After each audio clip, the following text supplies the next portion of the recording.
When San Francisco drafted Renardo Green, many people pointed out that he's going to struggle at the next level with speedsters. He ran his 40-yard dash in 4.49 seconds, and almost all of his touchdowns he gave up at college came on fades. So him going against Tyreek Hill, many expected him to frankly just be burned throughout the game.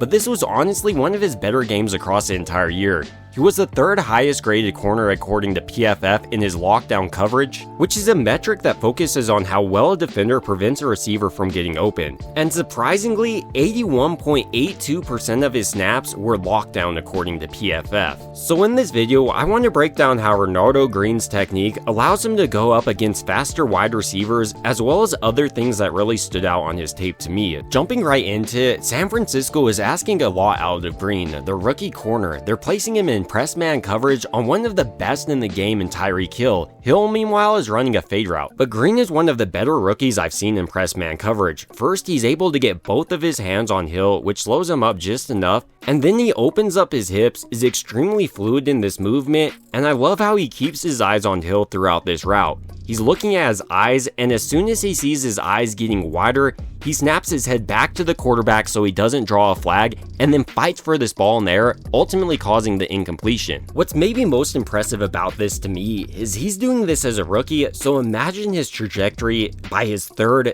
fourth year in the league. Another part about Green's technique that I love in press man coverage is how he alters it based on what the wide receiver is doing to him. On this play specifically, rather than using a two-handed press technique, he uses a one-handed press technique, uses his outside hand to open up his hips, because if he used his inside one, it would have locked up his hips, really caused him to stumble on this route. And then he's just staying on top of this. He understands it's a fade, so once the wide receiver's eyes get big, he knows the ball's coming, comes back to it, and helps break up this pass once again. In addition to his press man coverage, Green is an extremely smart player. On this play, for instance, with the Dolphins running a bunch formation, Green understands he has the flats and can really challenge Tyreek Hill, who's running straight into him. This disrupts the entire timing of this route, as well as him covering 85, so Tua has no choice but to just ground this ball. Another aspect of Green's game that I'm really impressed by is how he rarely gets ran off by a wide receiver. On this play, for instance, he's able to quickly identify Tua dump off to Mostert and blows up the screen for only a 1-yard gain. This type of aggression is something San Francisco desires and needs out of their corners moving forward. Moving into Renardo Green in the run game, I love how aggressive he is at setting the edge and often can make open field tackles. On this play specifically, if he doesn't get the edge on this play, this back would have probably got a touchdown. To further highlight this point, even when the back looks like he's breaking in, Green is aware enough to get the outside edge. Here, for instance,